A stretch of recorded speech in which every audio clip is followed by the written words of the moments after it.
Well, recently we've lost a couple of musicians that are near and dear to a lot of people, and they changed the landscape of popular music forever. But I feel like those people didn't really get the respect they deserved when they were alive. I think that kind of goes with a lot of pop culture icons. Well, it really grinds my gears. Phil Collins does not get the respect that he deserves. I remember maybe 2-3 years old, my memory goes all the way back. When I was a little boy, my mom was telling me a story about how Phil Collins and her were really good friends. And I was young enough to where I didn't really think about the difference of where I lived in relation to where Phil Collins lived in England. I just thought they were friends from growing up in Michigan. Made perfect sense to me. And the years go by, and I'm probably about 7 or 8 years old, and I remember asking my mom, like, when am I gonna ever get a chance to meet Phil Collins?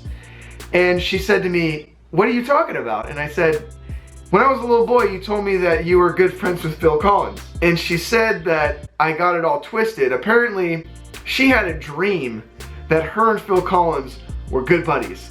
And I took that as they were good buddies.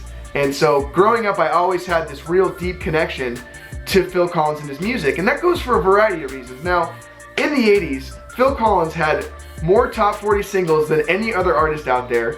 He sold, I think total, Phil Collins has sold over 150 million records. Now he's up there with some of your favorites, like Michael Jackson and Paul McCartney. I don't think there's that many people that have done that. He's produced for people, he's been an actor, he's been an activist, he's donated to charities, soundtracks to to Disney movies like Tarzan and Brother Bear. He was the drummer for Genesis and then switched over to being the lead singer after some stuff happened with Peter Gabriel. This guy has done it all, and he has changed the landscape of music. And a lot of people say he's such a cheeseball and his music sucked and it was typical 80s schlock. I think that Phil Collins had a bigger influence on me than most artists, and that included the stuff he did with Genesis towards the end when he was doing things like I Can't Dance. And it's unfortunate that he does not get the respect for it he deserves. So Phil Collins, if you ever come across this video, I just want to say thank you for all that you've done for popular music.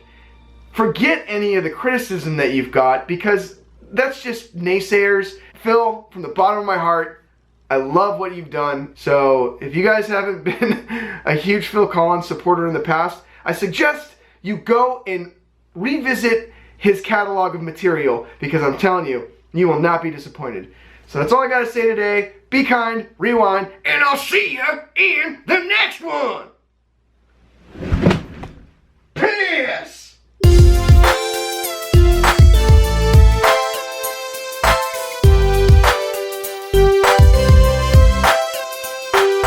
No jacket required is a classic record.